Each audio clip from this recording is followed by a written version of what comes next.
자, 오늘부터 고등수학의 수학의 정석 기본으로 진행을 할 건데요. 제가 다녔던 상상고의 구 이사장님입니다. 지금 이사장님이 아니세요. 지금 이사장님이 아닌 걸로 알고 있고, 구 이사장님께서, 홍성대 이사장님께서 이제 만드신 수학의 정석으로 진도를 나갈 볼 건데, 일단 차례부터 한번 봅시다. 차례부터. 제가 그 중등 수학 3학년 1학기 걸 시작할 때 처음으로 시작했던 게 목차를 외우자였죠. 그래서 실제로 많은 학원인지 모르겠어요. 내가 다녔던 학원 하나이기 때문에 그 학원에서는 목차를 외우게 시켰어요. 차례를 다 외우게 시켰는데 저는 그 당시에 왜 그걸 시키는지 몰랐었는데 지나고 보니까 목차를 외우는 게 꽤나 중요하다. 수학의 그 단원들을 전부 다 알고 있는 게 좀 중요하다는 생각이 들어서 일단 차례로 보고 저희가 외울 시간은 없어요. 왜? 그 매일 1시간씩만 수업을 하기 때문에 외울 시간 없고 집 가서 따로 외워보는 시간을 가져보는 건 좀 필요할 것 같습니다. 그래서 보통 다항식의 연산에 해당하는 게 지금 4단원, 인수분해에 해당하는 게 3단원, 또 항등식과 미정계수. 지금 보시면 수학상에 해당하는 내용들은 거의 다 대부분이 다 중요합니다. 그래서 보시면 다항식의 연산, 인수분해, 항등식과 미정계수. 미정계수라는 말 아직까지 모를 겁니다. 근데 그냥 한자예요. 웬만하면 옛날에 쓰는 그 단어들은 거의 다 한자이기 때문에 정해지지 않은 개수라고 생각하시면 되고요. 나머지 정리 그리고 실수 다음 장 넘겨볼까요? 일단 복소수 제가 말했었죠. 실수에 대해서 배우고 복소수를 해야 되는데 학생들이 중학교 때 실수에 대해서 정확하게 학습을 안 하는 경우가 좀 있어서 여기 실수가 껴져 있고요. 정규 교육과정에서는 실수 말고 복소수가 들어가 있긴 합니다. 근데 실수도 물론 들어가 있지만 복소수가 들어가 있고요.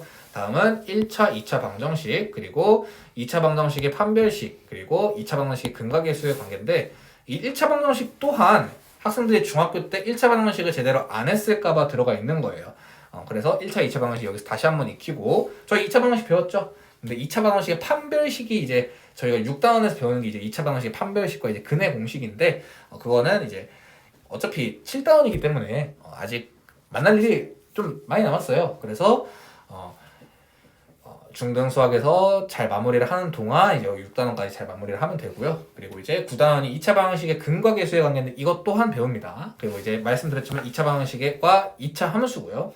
그리고 최대와 최소 또한 이제 이거는 제가 고등 수학을 하면서 제가 말씀을 드릴 건데 최대 최소라는 단어가 나오는 거 굉장히 중요합니다. 그래서 최대 최소가 나왔을 때 어떻게 해야 되는지 이때 11단원에서 제가 설명을 드릴 거고요. 이제 그리고 12단원 3차 방정식과 4차 방정식, 연립방정식, 그리고 1차 부등식과 연립 1차 부등식, 그리고 2차 부등식과 연립 2차 부등식인데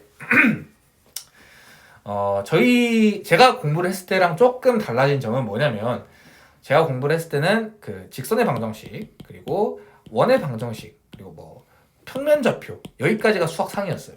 근데 지금은 수학상이 2차 부등식과 연립 2차 부등식까지로 지금 수학의 정석에서 나와 있는데 뭐 그거는 크게 중요하지 않고요.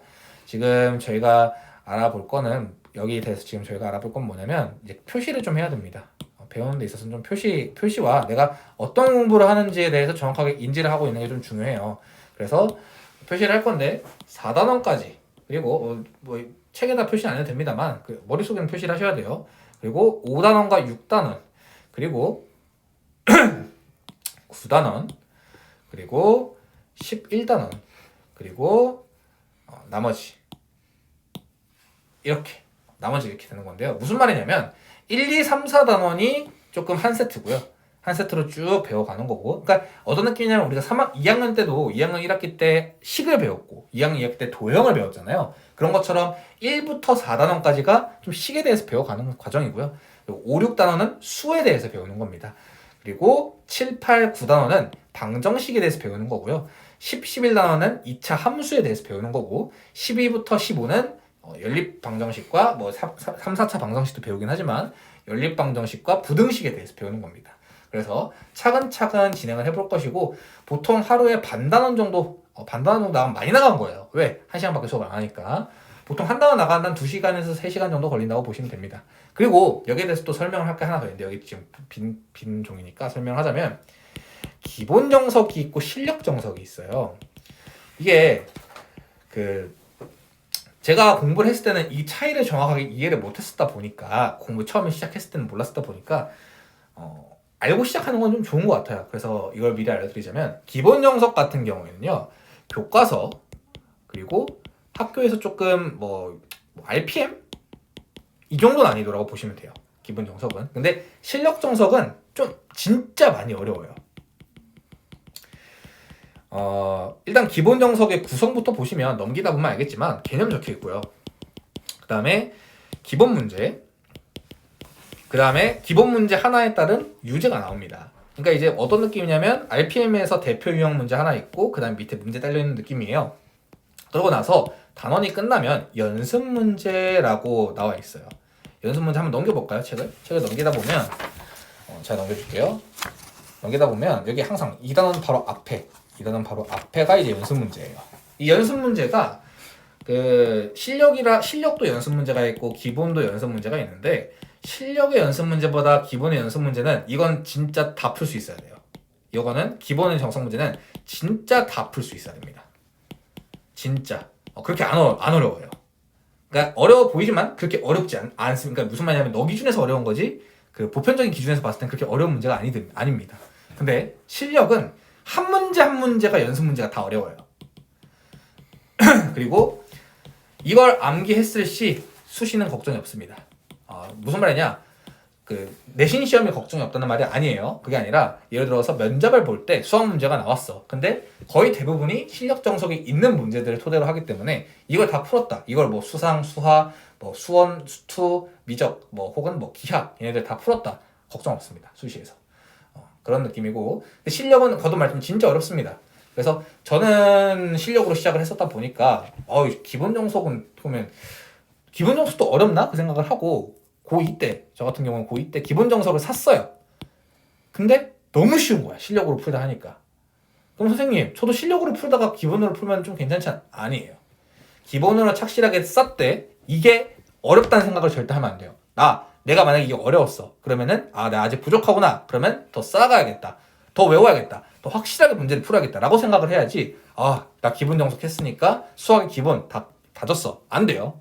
기본 정석은 말 그대로 빠르게 끝내고 실력 정석으로 넘어가는 단계여야 합니다. 그래서 기본 정석 열심히 풀고 실력 정석을 정말 이 두 권을 정말 제대로 봤다. 그러면은 수학 공부 더 할 거 사실상 진짜 없다고 생각을 해요. 네. 그래서 기본 정석은 제가 최대한 빨리 진도를 나가려고 하는 이유가 뭐냐면 말했지만 그렇게 안 어려워요. 근데 물론 너한테는 어려울 수 있습니다. 왜? 처음 배우니까 당연히 어려울 수밖에 없어요. 하지만 최대한 좋은 수업 할 수 있게 할 거고 오늘부터 바로 시작해 볼 겁니다. 이렇게 OT 끝났고요. 자, 그러면 다항식 연산부터 진도를 나가 볼게요. 자, 보시면 위에 다항식의 정리 그리고 다항식의 덧셈 뺄셈, 다항식의 곱셈 나눗셈, 곱셈 공식이라고 나와 있는데요. 자, 익숙한 표현이 있죠. 왜? 제일 최근에 배웠어요. 이 친구. 네, 자 저번에도 얘기를 했지만 곱셈 공식이라는 친구 많이 넘겨야겠다 생각보다. 곱셈 공식이라는 친구는요. 지금 중학교 때 배웠던 것보다 양이 좀 많아졌을 거다라고 했었죠. 네, 양이 많아집니다. 원래 5개였지만 양이 조금 많아지고요. 제가 말했던 것처럼 지금 저희가 배웠던 거는 아마 여기까지가 아마 암기했던 걸 거예요. 하지만 5, 6, 7, 8, 90이 다 있고요. 얘네들 같은 경우에는 다 외워줘야 됩니다. 고등수학을 하는 데 있어서는 제일 중요한 토대가 되는 친구들이고요. 이거를 시험을 볼 거예요. 시험을 볼 거고 저희가 1, 2, 3, 4 그렇게 안 어려웠죠.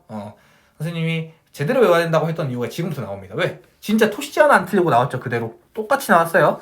그러니까 중등 수학을 똑바로 해야 되는 이유가 고등 수학의 처음 시작이 중등 수학의 끝자락이거든. 그래서 5, 6, 7, 8, 90 제가 다식 전개해드리면서 설명드릴 거고 이렇게 진도 나가 볼게요. 자,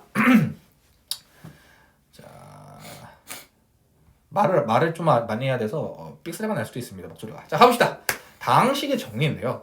저희가 중학교 2학년 1학기 때 단항식의 계산과 다항식의 계산을 배웁니다.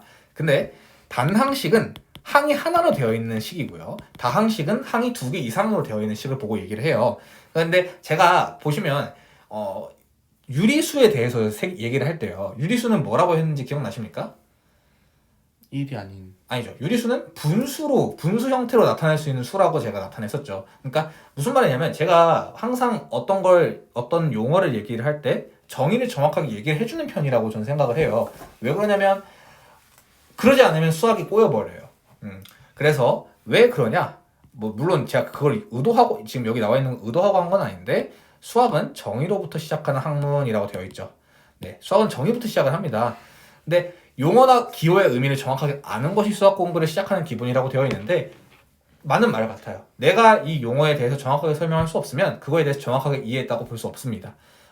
그래서 제대로 복습하고 정의를 복습하고 정리하자. 용어의 정의를 복습하고 정리하자라고 되어 있는데요. 단항식과 다항식. 너가 앞으로도 선생님 단항식은 항이 하나로 되어 있고요. 다항식은 2개 이상입니다. 라고 얘기할 수 있어야 돼요. 보면요.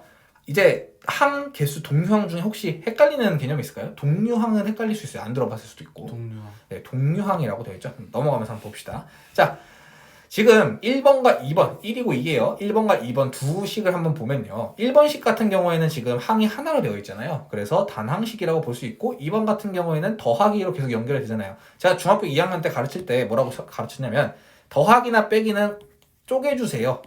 계산을 할 때 좀 곱하기끼리 먼저 이제 복잡한 계산 있잖아요. 곱하기끼리 먼저 해주시고 그리고 더하기는 쪼개주세요라고 했는데 그 이유가 그 쪼갠 하나하나가 항 하나하나가 되는 것이고 그 항이 모여서 다항식이 된다고 볼 수 있습니다. 그러면 다항식에서 각 단항식을 그 다항식의 항이라고 합니다. 라고 되어 있는데 자 여기 보이시죠? 무슨 말이냐면 이 하나하나가 항이라고. 그러면 3번과 4번 볼게요. 자 3번과 4번을 보면요. 지금 3번과 4번 같은 식은 다항식이 아니다 라고 되어 있어요. 맞죠? 왜 다항식이 아닐까? 왜 다항식이 아닐까? 3번이랑 4번은. 모르겠죠? 모를 거야. 근데 왜 다항식이 아닌지는 밑에 다음 장 넘겨볼게요. 3번식 같은 경우에는 여기 뭐 화면에 있으니까 3번식 잘 보이죠? x분의 3y 제곱이에요. 얘 같은 경우에는 문자끼리의 나눗셈이 있는 식이에요. 그쵸? 4번 같은 경우에는 루트가 있습니다. 근호환의 문자가 있는 항이에요. 그러니까 무슨 말이냐면 우리는 앞으로 이렇게 근호환에 있는 거 그러니까 이제 수학 1 고등학교 2학년 범위에서 보면요 y는 a의 x, y는 로그 a의 x 이런 식으로 좀 배웁니다. 근데 지금 우리가 다항식이라고 배운 애들은요 항상 1차, 2차, 3차 혹은 상수함수 그러니까 상수라는 거는 숫자를 보고 말하는 거죠. 플러스 4 얘도 항 하나예요. 괜찮나요? 얘네들을 보고 다항식이라고 하는 거예요. 근데 이렇게 ax, 뭐 로그 ax, 루트 x는 이제 무리함수라고 합니다. 그리고 x분의 3y 제곱은 유리함수라고 해요. 그래서 이건 수학 하에서 배울 겁니다. 근데 이런 애들은 다항식이 아니라는 거야. 그러면 우리는 다항식은 뭐라고? 다항식은 항이 여러 개, 2개 이상인 애들을 보고 다항식이라고 합니다. 그게 첫 번째 정의였어요. 맞죠? 근데 두 번째는 뭐라고? 우리가 기억할 수 있는 거 정확하게 기억해야 돼. 숫자거나 혹은 1차, 2차, 3차 이렇게 차수가 딱 있는 애들을 보고 다항식이라고 하는구나 라는 걸 알 수 있습니다. 그러면 얘를 보고 뭐라고 한다고? 루트 x 이런 걸 보고 무리함수 그리고 뭐 물론 무리식 지금 무리식이겠죠. y는이 없으니까 그 다음에 x분의 3y 제곱 이런 애들도 유리식이라고 표시를 할 수 있는 겁니다. 괜찮습니까? 뭐 여기 안 나와 있지만 그냥 제가 써준 거예요. 어차피 뒤에 나오니까. 자 한편 1식에서 3분의 2와 같이 문자 이외의 부분을 그 단항식의 개수라고 합니다. 라고 되어 있는데 이거는 뭐 1차식의 개수, 2차항의 개수 뭐 이런 거 저희가 배웠잖아요. 그래서 개수라는 건 앞에 있는 걸 보고 개수라고 한다. 앞에 있는 숫자를 보고. 그래서 2번식, 여기 2번식을 보시면 2x제곱 y, 루트 3x제곱 y의 개수는 2와 3, 루트 3으로 다르지만 지금 문자의 부분이 같은 항을 동류항이라고 한다. 무슨 말이냐면 얘 같은 경우에는 지금 x제곱 y로 같잖아요. 그런 애들을 보고 동류항 이렇게 하는 겁니다. 그러면 2x의 제곱 더하기 3x의 제곱이 있으면 얘네 둘도 동류항이라고 할 수 있는 거예요. 왜? 그래서 우리는 어떤 정리를 할 수 있냐? 동류항끼리는 더하기 빼기가 가능하다. 괜찮습니까? 그래서 그거에 관한 기본 문제가 뒤에 나올 거고요. 자, 또 가볼게요. 노트 1. 1번과 3번과 같이 문자를 포함하지 않은 수만으로 된 것을 또 단항식으로 생각하고 아까 얘기했던 플러스 4 이런 애들을 단항식으로 생각할 수 있는데 그 단항식을 상수항이라고 한다라고 했습니다. 우리 지금까지 뭐 배웠냐? 자, 단항식에 대해서 배웠고요. 항이 하나로 이어진 거 다항식에 대해서 배웠습니다. 다항식 같은 경우에는 뭐라고? 항이 2개 이상으로 되어 있으며 1차, 2차 상수, 그러니까 차수가 있고 그렇게 정의된 식을 이제 다항식이라고 했었고요. 동류항 같은 경우에는 똑같이 생긴 애들 그리고 개수는 그 똑같이 생긴 애 앞에 숫자를 보고 개수라고 했고요. 마지막으로 뭐 배웠니? 상수항 같은 경우에는 숫자로 되어 있는 애들을 상수항이라고 한다고 했습니다. 2번 갑니다. 1번 3분의 2는 유리수이고 루트 3에서 루트 3은 무리수이다. 이건 뒤에서 배운다. 근데 우리가 이미 중학교 3학년 때 배웠다. 이해가십니까? 지금까지 제가 설명한 거에서 3학년 1학기 거 저희가 지금 진도 나간 데까지를 알고 있을 때 이해 안 가는 거 있습니까? 그래서 여기까지 나간 거예요. 만약에 몰랐으면 무리수도 몰랐을 것이고 뭐 인수분해 뭐 이런 것도 몰랐을 것이고 그러다 보니까 저희가 지금 딱 배운 데까지가 필수 조건이에요. 무조건 필요합니다. 자, 이와 같이 다항식의 개수는 유리수일 수도 있고 무리수일 수도 있다. 자, 이것 또한 중요합니다. 생각보다 이렇게 아무 말도 아닌 것 같아 보이는 글들이 좀 많이 중요해요. 이와 같이 다항식에서 개수가 유리수일 수도 있고 무리수일 수도 있다는 거예요. 그러면 여기서 우리가 이제 예상할 수 있는 거는 앞으로 궁금해져야 됩니다. 선생님, 아까 전에 실수 배운다고 저희가 실수 배웠잖아요. 그리고 복소수에 대해서 배운다고 했어요. 근데 제가 한 번쯤 그 중3 수업할 때 얘기를 했었는데 실수와 허수가 있다라고 했었고요. 이 허수, 그러면 다항식의 개수가 유리수일 수도 있고 무리수일 수도 있다는 건 실수를 다 포함한다는 건데 허수는 안 됩니까? 왜냐면 유리수일 수도 있고 무리수일 수도 있다고 했잖아요. 그건 이제 그거에 대해서 6단원에서 배웁니다. 복소수에서. 이해가십니까? 지금은 다항식에 대해서 조금 더 집중을 해볼게요. 그러면 예를 든 식은 x, y를 모두 문자로 볼 때이다 라고 되어 있어요. 맞죠? 근데 x가 문자인데 x를 상수, y를 문자. 자, 여기서부터 조금 어렵습니다. 여기서부터 좀 어려워요. 자, 그러면요. 무슨 말이냐면 예를 들어서 3분의 2 x의 제곱 y가 있다고 할 때요. 여기에서 x는 문자로 보는데 y를 상수로 볼 수도 있어요. 그럼 무슨 말이냐면 지금 나는 여기다 y라고 썼지만 얘가 거의 나한테는 그냥 숫자로 느껴지는 거야. 그러면 개수는 3분의 2 y인데 문자는 x제곱이라고 쓰는 겁니다. 그러니까 어떤 느낌이냐면 제가 3학년 1학기 때 수업을 할 때 2차식에 대해서 내림차순으로 쓰세요 라고 했던 거 기억나십니까? 그러면 뭐 x의 제곱 더하기 뭐 3a 더하기 1의 x 뭐 더하기 뭐 4 이렇게 된다고 쳤잖아요. 근데 이때 a 또한 문자지만 우리가 지금 x에 대해서 내림차순을 하다 보니 얘가 거의 숫자처럼 들어가 있잖아요. 그런 걸 보는 거예요. 그런 식으로 지금 보는 건데 지금 여기 같은 경우에는 y를 상수로 보고 x를 문자로 본다. 그러니까 이제 어떤 느낌이냐? 문자로 보고 상수로 볼 때 어떻게 달라지는 건지에 대해서 정확하게 이해를 하셔야 됩니다. 그래서 상수와 문자로 나눠졌다면 상수는 이제 뭐 괄호 안에 들어간다든가 문자로 보지 않는다라는 거. 문자로 보냐 상수로 보냐에 대해서 정확하게 이해를 하는 게 좀 중요해요. 제가 첫 시간이라서 이렇게 자세히 설명하는 게 아니라요. 수학상에 대한 개념이 싹 다 꼬여버리면 다 꼬입니다. 그래서 제가 최대한 많은 내용들을 여기다 담으려고 하는 거고 그럽니다. 하여튼간에. 그러면 3번이 지금 뭐였냐면 x분의 3y 제곱이었어요. x분의 3y 제곱이었는데 x를 상수로 보고 y를 문자로 본다고 하면 y의 제곱이니까 x분의 3의 y의 제곱이니까 얘가 상수가 된다 이 말입니다. 그럼 얘가 개수가 되겠죠. 그러면 4번이 뭐였는데 2분의 1 x y 제곱이래요. 얘 항의 개수는 2분의 1 x가 되겠죠. 왜? y가 지금 문자니까. x는 상수고. 이해가십니까? 그럼 x가 상수라고 했었으니까 이 루트 x 문제가 안 돼. 왜? 얘는 숫자잖아. 그러니까 상수 숫자, 문자는 문자 이렇게 생각해 주셔야 돼요. 그러면 이제 x만을 문자로 본다. 문자로 봐? 그럼 그건 다항식이야. x에 관한 다항식. y만 문자야? y에 대한 다항식이야. 근데 x, y 둘 다 문자야? 그럼 둘 다 x, y에 대한 다항식이다라고 이해해 주시면 됩니다. 이해가십니까? 자, 거의 다 왔어요. 뭐 내림차수는 금방 설명할 거고 덧셈 빼셈도 금방 설명할 겁니다. 다만 외우셔야 돼요. 자, 다항식의 차수와 동차식입니다. 자, 여기 설명해보자면요. 단항식을 만들고 있는 문자가 n개 곱해져 있다고 하면 그 단항식을 n차 단항식이라고 한다고 해요. 이를테면 요거 2ax의 제곱 y의 4제곱은 a가 1개, x가 2개, y가 4개 곱해져 있으니까 x에 관해서는 2차, y에 관해서는 4차, 그리고 x, y에 대해서 본다면 6차가 되겠죠. 그리고 뭐 ax, y는 7차가 될 겁니다. 그래서 결국 7차 단항식이 된다는 걸 알 수 있어요. 이해가십니까?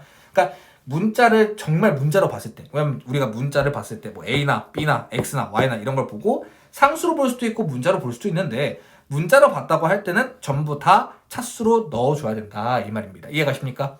다항식에서 각 항의 차수 중 가장 높은 항의 차수를 그 다항식의 차수라고 하고 각 항의 차수가 모두 같은 다항식을 동차식이라고 합니다. 이를테면 x 4제곱 빼기 5x의 제곱 y 세제곱 더하기 y의 제곱은 x에 관해서는 4차식이고요. y에 관해서는 3차식이겠네요. 제일 높으니까. 그리고 x, y에 대해서는 2차, 3차 더해서 5차가 다항식이 되는 거예요. 이해 가세요? 괜찮나요? 그리고 얘네들 x 세제곱 마이너스 3x의 제곱 y 제곱 얘네들 있죠? 얘네들을 우리가 동류항이라고 할까요? 아니죠. 동류항은 모양이 똑같아야 된다고 했어요. 근데 동차식이라고는 할 수 있습니다. 왜? 차수가 다 똑같으니까. 같의 동자 써서요. 차는 못 써요. 같의 동자 써서 차식, 차가 같은, 그러니까 몇 차인지가 같은 식을 보고 동차식이라고 합니다. 자, 상수항은 0차의 다항식으로 생각한다. 헷갈리다가 다 적어놓으셨어요. 대단하십니다, 이분. 자, 2번 갑니다. 다항식의 정리예요. 이를테면 다항식 P. 자, 앞으로 우리는 다항식을 보고 P라고 적을 거예요. 다항식을 보고 P라고 적는다는 거 꼭 기억해 주세요. 왜? 뒤로 가면 갈수록 문자로 표현하는 게 너무 많습니다. 뭐 Q도 있고요. R도 있고 하니까 지금 다항식 이제 P라고 적으면 다항식 이렇게 툭 튀어나올 수 있게 정리해 주세요. 그래서 지금까지 제가 RPM 수업 같은 경우는 문제 풀이기 때문에 네가 부족한 부분만 좀 채웠으면 됐지만 거의 다 들으셔야 돼. 지금 제가 하고 있는 이 뻘소리 제역은 다 적어야 돼요. 다 복습하셔야 되고. 자, 이를테면 P가 이렇게 정해져 있는데 X제곱의 항은 찾아보는 거예요. 2X의 제곱 이렇게. X의 항은 3Y 마이너스 2X 이렇게. 이해가십니까? 3XY 매기 2X인데 내가 지금 X를 문자로 본다는 거니까 그럼 알겠네. 지금 나는 X제곱만 문자로 보는 거고 X만 문자로 보는 거구나 라고 할 수 있어요. 그럼 X를 포함하지 않는 거는 3y 제곱 더하기 4y 빼기 3이니까 오케이. 이해가십니까? 이므로 P를 X에 관하여 지수가 높은 항부터 나열하면 이렇게 됩니다. 이거 저희가 한번 연습했던 거죠. 중3 1학기 때. 기억나세요? 그러면 X에 관하여 차수가 낮은 항부터 정리하면은 거꾸로 되겠죠. 낙방차, 1차, 2차 이렇게. 이해가십니까?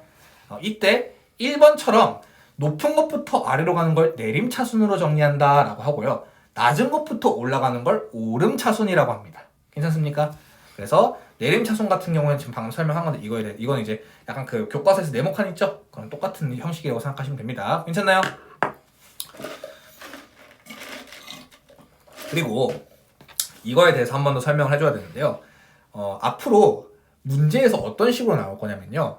다음 식은 x에 관한 1차식이다 하면은 너는 ax 플러스 b 이렇게 적어주셔야 돼요.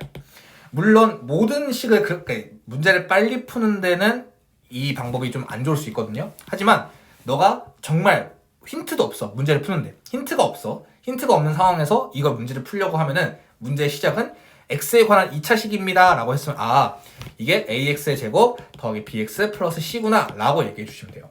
다만 b는 0이 될 수도 있고 c도 0이 될 수 있지만 2차식이라고 했기 때문에 a는 0이면 안 돼요. 지금 적혀있는 게 그 뜻입니다. 이해가십니까? 헷갈리는 게 있으면 손들고 말해주세요. 오름차순 같은 거는 말했지만 낮은 것부터 올려치는 거 이해가시죠? 보기 한번 같이 봐볼게요. 자, x에 관하여 p를 내림차순으로 정리해라. 내림차순이라는 건 높은 것부터 낮게 쓰는 거였으니까 x 지금 보시면 3차가 제일 높은 것 같아요. 그러면 4x의 세제곱 써주시면 되고요. 더하기 지금 x제곱이 두 개가 있는 것 같아요. 그러면 더하기 2y의 제곱 더하기 5y의 세제곱에 x의 제곱 이렇게 쓰시면 되는 겁니다. 그 다음 x일 거야. x는 하나, 두 개 있네. 그러면 3y 제곱 빼기 4의 x가 될 거고요. 더하기 y 세제곱. 나머지는 이제 y를 그냥 y든 숫자든 그냥 x가 없는 애들을 쭉 써주면 되겠죠. 이해가십니까? 이렇게 써주시면 되는 거예요. 괜찮나요? 물론 제가 지금 드리는 프린트에는 보기에 대한 건 없어요. 그래서 보기인 애들도 네가 다시 써보고 다 읽어보셔야 됩니다. 그러니까 이거를 책을 샀다고 해가지고 이 책의 지식이 너한테 머리에 들어오는 게 아니에요. 선생님 같은 경우에는 그렇게 생각을 했었어요. 어렸을 때 책 샀고 한 번씩 읽어봤으니까 아니야. 보기도 네가 한 번씩 다 풀어봐야 돼. 알겠죠? 2번도 풀어보시면 됩니다. 알겠죠? 자, 2번 여기 대한 설명하고 여기 지금 다항식에 대한 설명하고 여기까지 두 페이지 설명하고 잠깐 쉬어갈게요. 잠깐 끊어가겠습니다. 문제 풀기 전에 한 장 넘겨주세요. 다항식의 덧셈과 뺄셈이에요. 다항식의 덧셈과 뺄셈은 이것도 거의 다 배웠던 건데 조금 더 정교하고 체계적으로 좀 그 법칙을 세워보려는 겁니다. 연산의 기본 법칙인데요. 첫 번째로 교환 법칙이 성립합니다. 그리고 결합 법칙이 성립하고 분배 법칙이 성립을 해요. 무슨 말이냐면 내가 식을 더하려고 해. 근데 2분의 1 x의 제곱 y 더하기 뭐 y 세제곱 더하기 3x의 제곱 y가 있다고 칠게요. 그럼 얘네 둘을 바꿔도 된다. 바꿔서 얘네 둘을 먼저 계산해도 된다. 이 말입니다. 이해가십니까? 그게 교환, 말 그대로 교환이에요. 교환하는 거야. 그리고 A, B가 B랑 같다. 이것도 교환입니다. 이해가십니까? 그리고 결합 법칙 같은 경우에는 괄호를 쳐서 먼저 계산해줘도 된다. 그러니까 무슨 느낌이냐면 얘 같은 경우에는 뭐 2분의 1 x의 제곱이 있고 그 다음에 뭐 y의 제곱 곱하기 y의 제곱분의 1이 있어요. 그럼 얘네들을 먼저 계산해줘도 괜찮다. 그러니까 제가 항상 그 중학교 때 썼던 모든 계산들이 총집합되어 있는 게 이제 여기 파트예요. 분배 법칙 같은 경우는 알고 있죠? 풀어주는 거. 이해가십니까? 괜찮아요? 어드바이스 1. 다항식의 연산의 기본 법칙은 실수의 연산의 기본 법칙과 같다라고 되어 있어요. 뭐라고? 다항식의 연산의 기본 법칙과 실수의 연산의 기본 법칙과 같다라고 했어. 근데 선생님이 얘기했지만 네가 쓰는 대부분의 수는 실수라고 했어. 그러면 네가 쓰는 대부분의 계산은 다항식의 연산의 기본 법칙, 교환, 결합, 분배로 다 쓸 수 있다는 거야. 그래서 왜 선생님이 여기 자꾸 강조하냐? 첫 단원이라서 아니에요. 생각보다 대학교 입시, 대학교에서 면접을 볼 때도 애들이 교환, 결합, 분배 법칙은 당연하다고 생각을 해서 말로 설명하기가 좀 힘듭니다. 그래서 가끔 가다 보면 입시에서도 이걸 물어보는 경우가 간혹 있어요. 교환 법칙이 뭡니까? 에? 이렇게 되는 경우가 있습니다. 그래서 이 네모 박스에 다 외우라고 제가 시키는 거고요. 따라서 다항식끼리 더하거나 곱할 때에는 실수끼리 더하거나 곱하듯이 하면 된다라고 되어 있고 말 그대로 얘 같은 경우에도 3b하고 7b를 먼저 계산해도 되고 교환해가지고 교환해서 얘네들을 교환했고 얘네들끼리 묶어서 결합을 해서 먼저 계산을 해주고요. 그 다음에 얘네들 할 때 분배 법칙을 해서 b로 묶어내면 b로 묶어내면 얘가 3 더하기 7이 되니까 10b 이렇게 이해가십니까? 더 생각 없으니 결합 법칙이 가가 성립하므로 괄호를 생략하고 간단히 이렇게 써도 괜찮다라고 되어 있습니다. 괜찮나요? 그러면 3a 더하기 b 더하기 2a 더하기 b도 얘를 분배 법칙으로 풀어주시면 2a 더하기 2b 이렇게 풀어주시고 교환 법칙을 써서 3a 더하기 2a랑 b 더하기 2b를 묶어주시고 그 다음에 결합해서 얘네 둘을 먼저 계산해서 5a 더하기 3b가 나온다라고 되어 있죠. 그러면 여기서 쓰인 모든 법칙을 써보면요 다 쓰였어요. 여기서 지금 분배 써주고요. 괜찮죠? 그 다음에 여기서 지금 2a랑 b 위치 바꿔주면서 교환 법칙 써줬고요. 그 다음에 여기서 묶어주면서 그 a는 a끼리 b는 b끼리 묶어주면서 결합 법칙까지 썼습니다. 그래서 3개 다 썼기 때문에 5번이 쓰였다라고 이해하시면 괜찮습니다. 이해가십니까? 뭐 위의 계산 과정에서 사용된 거는 뭐 분배 법칙, 교환 법칙, 결합 법칙 뭐 여기서 또 분배가 나왔죠. 하지만 뭐 그거는 굳이 적지 않았고요. 이렇게 다 알아두는 거. 분배 법칙은 언제 쓰였습니까? 라고 하면은 뭐 여기서 그 3 더하기 2의 a 이렇게 그리고 1 더하기 2의 b 이런 식으로 그래서 분배 법칙이 쓰였다는 겁니다. 괜찮습니까?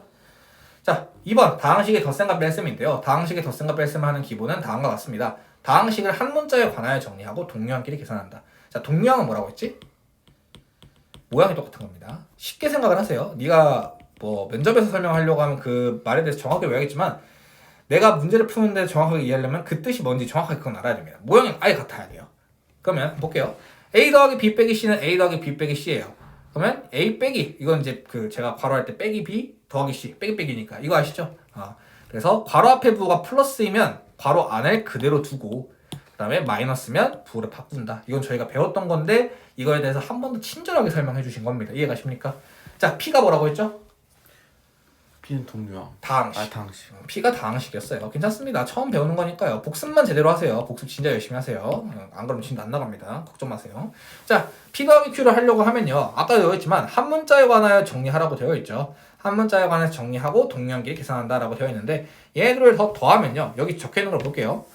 2x의 세제곱 더하기 5x의 제곱 y 더하기 2y의 제곱. 그럼 어떻게 한 거냐면요. P가요. 지금 x에 대해서 정리를 한 거예요. 그러면 x의 3차, x의 2차, 빵차. 그러면 정리하고 얘도 x의 3차, x의 1차, x의 빵차. 그러면은 3차는 3차끼리 동료항끼리 계산해주고 3x의 세제곱. 얘는 x의 제곱 y 없으니까 그대로 써주고 얘도 xy 제곱 없으니까 그대로 써주고 동료항끼리 계산. 이해가십니까? 이번 같은 경우에도 이제 p 빼기 3q잖아요. 그러면은 마이너스 3q를 먼저 계산하는 거야. 그러면은 여기다 마이너스 3을 다 곱하면 되니까 마이너스 3x 세제곱 더하기 9y 제곱 마이너스 6xy 제곱이 되겠죠. 이해가십니까?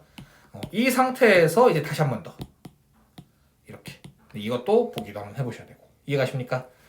왜냐면 제가 지금 이렇게 스무스하게 넘기는 거는 이건 진짜 해봐야 되고 내가 하는 것보다 네가 해보는 게 의미가 더 크고요. 기본 문제에서 어차피 다 풀어줄 거기 때문에 괜찮습니다.